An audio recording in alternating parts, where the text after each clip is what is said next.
famous Nigerian award-winning author Chimamanda Adichie has shared how she struggled with writer's block after becoming pregnant. She described the experience as terrifying because writing gives her life meaning. Adichie, 47 years old, is well known for her books and speeches on feminism and immigration. She told the BBC that during pregnancy, she felt foggy and had trouble thinking clearly, which made it difficult for her to write. It's been more than 10 years since your last novel. Congratulations on Dream Count. Thank you. Where have you been? I've been hiding in a cave.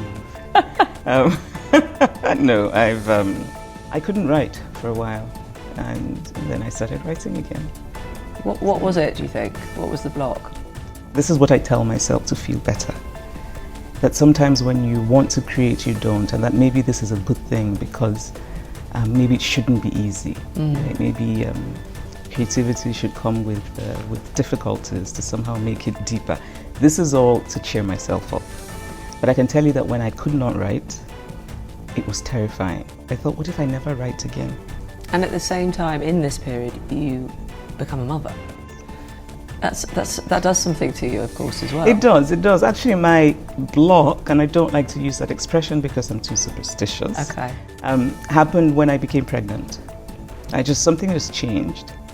And I'm not sure that it was just entirely physiological, but something changed.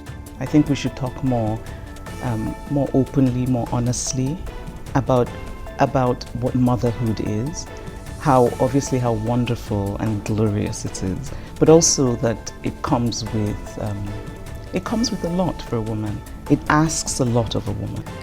Dream Count tells a story of 4 women's lives interconnected, and you go into great detail about their stories, but it's also very visceral at times about women's health. Why did you make that choice? What are you doing there? Well, I'm telling a story, but I think a number of things. I've always felt that when one writes fiction, realistic fiction as I do, that there is a kind of there's a responsibility to honesty, to what I call a kind of radical honesty. Like we have to tell the truth. But also, particularly about women's bodies, I just think that it's important. And it's interesting how little of literature is about women and women's bodies, women's sort of physicality. I think the greatest gift that I've had as a person in the world is to be a mother. But I also think it's important that literature, engage with it in a way that's visceral and true and possibly uncomfortable. You are now also the mother of sons, as we've said. I am indeed. How are you going to avoid that cage of masculinity that you talked about? Well, I'm determined to raise good men.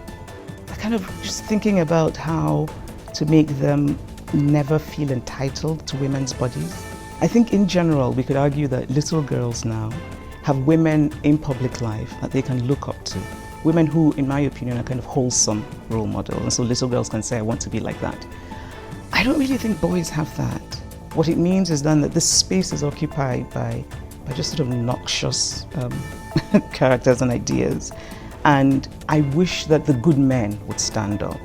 I really do believe that in the way that we make culture, culture doesn't make us, we can actually remake a masculinity that is compatible with equality. It can be done.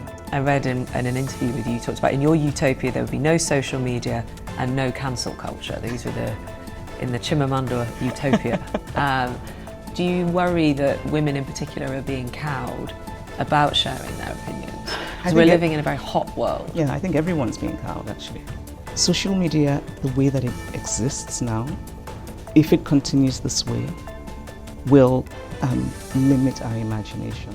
And then there's AI. Sorry to bring up artificial intelligence at this point. Artificial intelligence has worried a lot of people in your world, in the writing world, and what it may do. Are you worried about that? Is that something you have thought about? Yes. For creativity, it worries me very greatly that, I remember reading a piece about AI writing a short story.